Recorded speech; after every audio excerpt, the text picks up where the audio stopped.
इसी तरह का और मुझे एक सांस्कृतिक अधःपतन इस देश में नजर आता है, वो ये कि भारत देश में एक सूत्र वाक्य रहा है और हजारों साल इस वाक्य की भारत के लोगों ने मान्यता रखी है और अपने आचरण में उसको ढाला है।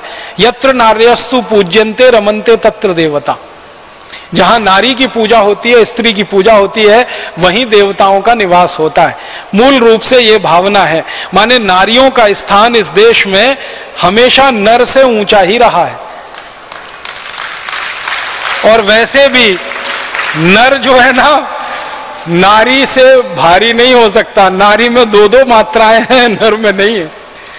तो नारी हमेशा इस देश में नर के ऊपर रही है।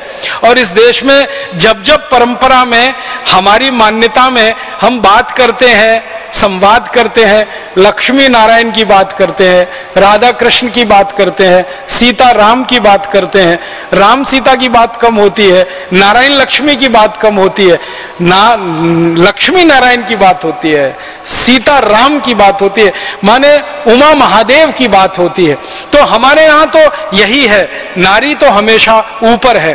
कारण उसका है कि भगवान ने कोई विशेष गुण दिए हैं उनको, और जीवन को चलाने में उनकी क्षमता हमेशा नर से बड़ी है। हम सामान्य रूप से अपने जीवन में देखते हैं, किसी बच्चे का पिता मर जाए लेकिन मां जीवित हो, उसका लालन पालन बहुत आसानी से, बहुत अच्छे से हो जाता है। जिस बच्चे की मां मर जाए, भले पिता जीवित हो, उसका लालन पालन होना बड़ा मुश्किल हो जाता है। जिसकी मां चली गई, उस बच्चे को संस्कारों का मिलना बहुत मुश्किल हो जाता है। ये भारत में बहुत स्पष्ट दिखाई देता है। तो मां का होना बहुत बड़ी बात है हमारे जीवन की प्रक्रिया में। इसलिए मां का स्थान भी ऊंचा है इस देश में। और मां का स्थान ऊंचा रहा, वैदिक काल में तो सबसे ऊंचा रहा है, और वैदिक काल के बाद मध्यकाल में भी 8वीं शताब्दी तक बहुत ऊंचा रहा है। ये जब से विदेशी हमले हुए और विदेशी सभ्यता में हम थोड़े से पराधीन होते गए, विदेशी आचार विचार हमारे जीवन में आ गया, विदेशी आक्रमणकारियों के जीवन शैली से हम प्रभावित होने लगे, तब से हमारे नारियों का स्थान नीचे होना शुरू हो गया। और वो गिरता चला गया।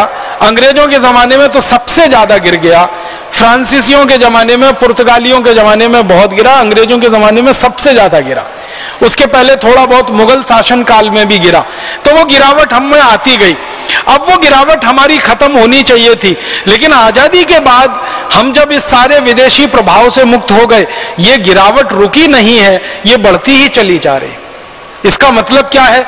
विदेशी प्रभाव से शारीरिक रूप से हम मुक्त हो गए, लेकिन बार बार मैं कह रहा हूं, मन से और आत्मा से अभी भी हम विदेशी प्रभाव में ही हैं।